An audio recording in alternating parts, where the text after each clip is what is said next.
मला तुम्ही सांगा की अमृत 27 टाक्यांवरून 21 टाक्यांचं काम तुम्ही एस्टिमेट केलं की 50 कोटी रुपयाचे लागणार आहेत आपल्याला. त्याच्यामध्ये किती कामं होणार? सगळ्या टाक्यांची उर्वरित कामं रायझिंग मॅन जी 22 पैकी 31 पैकी 25 टाकी काढली ती चुकी झालेलं आहे. त्यापर्यंत होईल सगळं 6 महिने डिस्ट्रीब्युशनसाठी जर आपल्याला फंड्स अवेलेबल नाही झाले तर आपण एक्झिस्टिंग जवळपास 140 कोटी त्याच्यामध्ये रस्ते पण पकडले तुम्ही त्याचं सोडणार. तर रस्ते 40 कोटी 25 कोटी आणि 122 कोटी रुपये 125 कोटी. आता आपण आयुक्त मध्ये 50 कोटी रुपये मंजूर केले, ठीक आहे, जी आर तुम्हाला दिला. आता या 50 कोटी हे आपले 50 कोटी आणि शासनाचे 50 कोटी याच्यामध्ये ही 5 उपअंग आपण पूर्ण करतो. पण पाणी कुठल्या गावांमध्ये लवकर नाही, जे तुम्ही 6 महिने बोलताय ना ते 6 महिन्यापेक्षा लवकर मिळेल. तो आपला कल्याण शेड रोडचा एरिया आहे तिथे पाणी मिळून जाईल लवकर. किती लवकर? कारण की आता जेवढं तुम्हाला प्रायोरिटीने करायचं आता तुम्ही म्हणून डेफिसिट जो आहे तो 25 कोटी 20 कोटीचा राहील. 20 नाही 45 कोटी म्हणजे रस्ते काढले 50% काम रोड एक्सटेन्शन काढले तर आपल्याला 20 कोटी लागतील. तेवढी लोकसंख्या वाढली तरी काही प्रॉब्लेम नाही. 135 सिमेंट टोटल आपण सप्लाय करतो. ओके. आता 60 ते 65 आपण करतो. 135 चे टोटल आपण गणित घेतलेलं आहे. प्रॉब्लेम जो आहे तो कधीच येणार नाही 50%. बरोबर.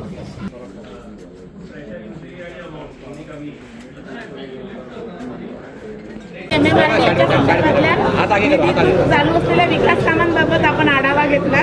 काय नेमकं उत्तर मिळाले आपल्याला अधिकाऱ्यांकडून? कल्याण डोंबिवली महानगरपालिकेमध्ये 12 वाजल्यापासून माननीय आयुक्त महोदय आणि माननीय महापौर महोदय यांच्या अध्यक्षतेखाली आमचे नगरसेवक असतील, शिवसेनेचे असतील किंवा भारतीय जनता पार्टीचे असतील, मनसेचे असतील, सर्व समवेत कल्याण डोंबिवली महानगरपालिका क्षेत्रातील विविध विकास कामांवरती चर्चा झाली. आढावा बैठक जी आहे ही झाली.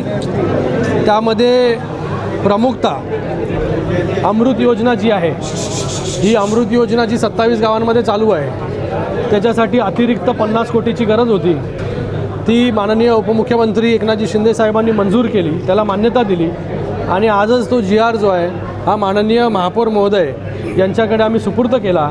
म्हणजे 50 कोटी शासनाकडून अमृत योजनेसाठी मंजूर झाले. मी आमचे आमदार राजेशजी मोरे यांचं देखील धन्यवाद व्यक्त करतो की त्यांनी देखील पाठपुरावा जो आहे तो या 50 कोटीसाठी केला.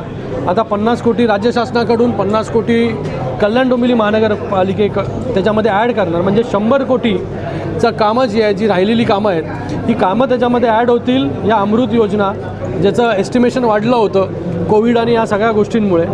6 महिन्यामध्ये 27 गावांचा जो पाण्याचा प्रश्न आहे, जो टाक्यांचा प्रश्न आहे, जो कनेक्शनचा प्रश्न आहे, हा पूर्णपणे जो आहे हा अमृत योजनेचा पूर्ण होईल आणि भविष्यामध्ये 27 गावांना पाण्याचा प्रश्न जो आहे कधीच उद्भवणार नाही.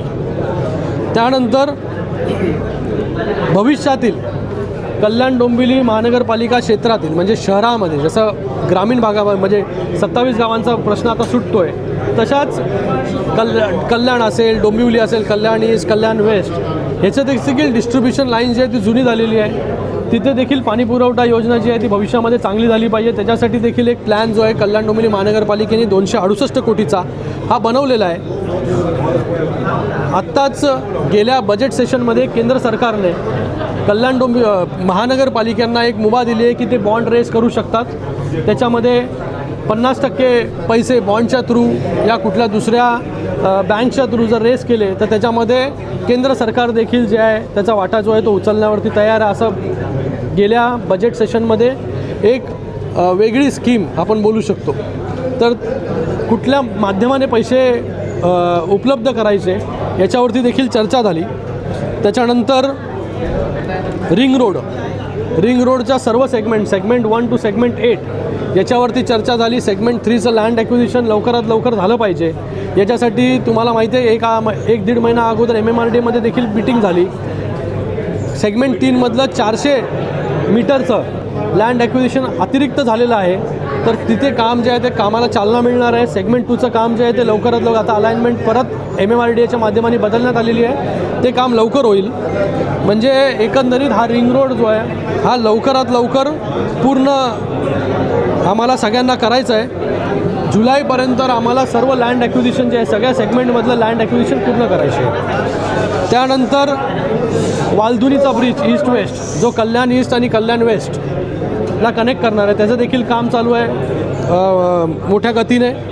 यू टाईप रोड त्याच्यावरती चर्चा झाली की यू टाईप रोड जे बाधित होणार आहे त्यांना कशाप्रकारे जे आहे हे रिहॅब करणार आहोत आपण. जे कमर्शियल आहेत किंवा रेसिडेन्शियल आहेत कशाप्रकारे त्यांना जे आहे ते घरं देण्याचं काम BSVPमध्ये द्यायची घरं कुठल्या याच्यामध्ये द्यायची त्यांना रेंट द्यायचं काय द्यायचं ह्याच्यावरती देखील चर्चा जी आहे ती या ठिकाणी झाली. क्लस्टर ज्या प्रकारे क्लस्टर योजना ठाण्यामध्ये सुरू झालेली आहे मुंबईमध्ये देखील लागू झाली तशीच क्लस्टर योजना या कल्याण डोंबिवली महानगरपालिकेमध्ये म्हणजे कल्याण ईस्टमध्ये एक क्लस्टर कल्याण वेस्टमध्ये आणि डोंबिवलीमध्ये क्लस्टर आयडेंटिफाय ऑलरेडी झालेले आहे. URP झालेला आहे त्याच्यावरती देखील चर्चा झाली. येणाऱ्या 21 तारखेला महापौर महोदय स्वतः ठाण्यामध्ये सुरू असलेलं क्लस्टर जे आहे महापौर महोदय असतील किंवा आयुक्त महोदय असतील हे जाऊन पाहणी करणार आहेत समजून घेणार आहेत. तिकडचे जे कोण कॉन्ट्रॅक्टर जे करतायत काम त्यांच्याबरोबर त्यांची मीटिंग आहे आणि त्याच्यानंतर क्लस्टरला जी आहे ती मोठ्या प्रमाणामध्ये जी आहे ती चालना या ठिकाणी मिळेल. कॅन्सर हॉस्पिटलचा आढावा घेण्यात आला त्याचं काम चालू आहे. पुढच्या 2 वर्षांमध्ये जे आहे कॅन्सर हॉस्पिटल बनून तयार होईल.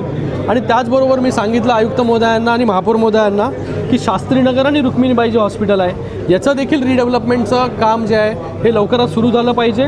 तुम्ही त्याचा DPR कन्सल्टंट नेमा DPR करा. 500 प्रत्येकी 500 बेडचं हॉस्पिटल जसं ठाण्यामध्ये आज 700 बेडचं सिव्हिल हॉस्पिटल झालं तसं 500 बेडचं हॉस्पिटल याच्यावरती प्लॅनिंग करा जेणेकरून येणाऱ्या काळामध्ये मेडिकल कॉलेज देखील आपल्याला या कल्याण डोंबिवलीमध्ये करता येईल. त्यानंतर सॅटिस जसं कल्याण वेस्टमध्ये सॅटिस आता तो पूर्ण होत आलेला आहे लवकरच सॅटिस जो आहे तो लोकार्पण त्याचं होईल. डोंबिवली पूर्वमध्ये देखील सॅटिसची आवश्यकता आहे. डोंबिवली पूर्वमध्ये जी महानगरपालिकेची इमारत आहे जिथे 6000 स्क्वेअर मीटर जागा उपलब्ध आहे ती जागा पण घेऊन तिथे पार्किंग असेल तिथे या सॅटिससाठी जे काय गोष्टी लागतील डोंबिवली पूर्वमध्ये कन्सल्टंट नेमून जो आहे हा सॅटिसचा प्रकल्प DPR जो आहे तो लवकर तयार करा जेणेकरून डोंबिवलीमध्ये देखील सॅटिस जो आहे तो आम्ही सुरू करू. त्यानंतर सावित्रीबाई नाट्यगृहाला अजून 20 कोटी रुपये लागणार आहे. याच्या अगोदर देखील माननीय उपमुख्यमंत्री महोदयांनी 20 कोटी रुपये दिले होते त्याचं काम चालू आहे. 20 कोटी देखील त्याचं प्रोव्हिजन लवकरात लवकर आम्ही सरकारकडे मागणी करून ते काम मागणी जी आहे ती 100% पूर्ण होईल. त्याच्यानंतर नवीन म्युन्सिपल कॉर्पोरेशनची इमारत महानगरपालिकेची संत सावळाराम महाराजांचं स्मारक आणि शिवसृष्टी कचोरे आणि नेतिवली टेकडी जी आहे त्याच्यावरती DPR बनवायला सांगितलं आहे की लवकरात लवकर तेच DPR देखील बनवा कारण की नेतिवली टेकडीवरचं जे 37A करायचं होतं जे आपल्याला आरक्षण बदलायचं होतं ते आरक्षण देखील जे आहे बदलण्याचं काम केलेलं आहे. तर लवकरात लवकर तिथे आम्ही कसं काय काम करू शकतो याच्यासाठी लवकरात लवकर कन्सल्टंटच्या माध्यमाने DPR बनवा. हॉकर्स आणि पार्किंगसाठी धोरण जे आहे हे महानगरपालिकेचं ऑलरेडी झालेलं आहे ते येणाऱ्या महासभेमध्ये जे आहे ते प्रस्तुत होईल आणि कल्याण डोंबिवलीसाठी स्वतंत्र असं हॉकर्स आणि पार्किंगची व्यवस्था जागोजागी कशी होईल याच्यासाठी जे आहे ते आम्ही या ठिकाणी काम करणार आहोत. सर आतापर्यंत सुरू असलेल्या कामांबाबत तुम्ही समाधानी आहात का? कारण काही सगळीकडे कामं जी आहेत ही चांगल्या प्रकारे चालू आहेत. MMRDNची कामं असतील तुमच्या मेट्रोचं काम असेल डबल डेकर फ्लायओव्हर तुम्हाला माहिती आहे की काही दिवसापूर्वीच जे आहे हे मंजूर देखील झालं त्या ठिकाणी काम. तर ह्यांचं सगळे आता प्रोसिजर जी आहे ही टेंडर प्रक्रियेमध्ये आहे. मोठ्या प्रमाणामध्ये इन्फ्रास्ट्रक्चरची कामं या कल्याण डोंबिवली महानगरपालिका क्षेत्रामध्ये सुरू आहेत आणि त्यांचा वारंवार जो आहे तो पाठपुरावा महापौर असतील किंवा आयुक्त असतील आम्ही सगळे लोक मिळून घेतो आहे. लवकरात लवकर ही सगळी कामं जी आहेत ही कल्याण डोंबिवलीमध्ये पूर्ण होतील आणि कल्याण डोंबिवलीचा दळणवळणचा जो प्रश्न आहे जो ट्रॅफिकची समस्या आहे या सगळ्या समस्येमधून जे आहे लवकरात लवकर जे लोकांची मुक्तता होईल. सर गेली 6 महिने चिपळूण नगरसेवक पदाच्या रिक्त जागा आहेत त्या अजून भरल्या नाही. तर लवकरात लवकर मी आता आयुक्त महोदयांना आणि महापौर महोदयांना देखील सांगितलेलं आहे की लवकरात लवकर जे आहे हे तुम्हाला जेव्हा सगळ्यांना वाटेल तेव्हा तुम्ही त्या सगळ्या गोष्टी ज्या आहेत त्या लवकरात लवकर करून घ्या. आठवडा बाजारचा प्रश्न आला होता की आठवडा बाजारमुळे सर्व नगरसेवक असतील किंवा तिकडचे लोक असतील हे त्रस्त आहेत. त्याच्यावरती जे आहे कडक ॲक्शन जो आहे महानगरपालिकेकडून जो आहे तो घेतलं गेलं पाहिजे. सर उपाटा पक्षाचे डोंबिवलीचे उपचार प्रवेश पक्षप्रवेश झाला आहे.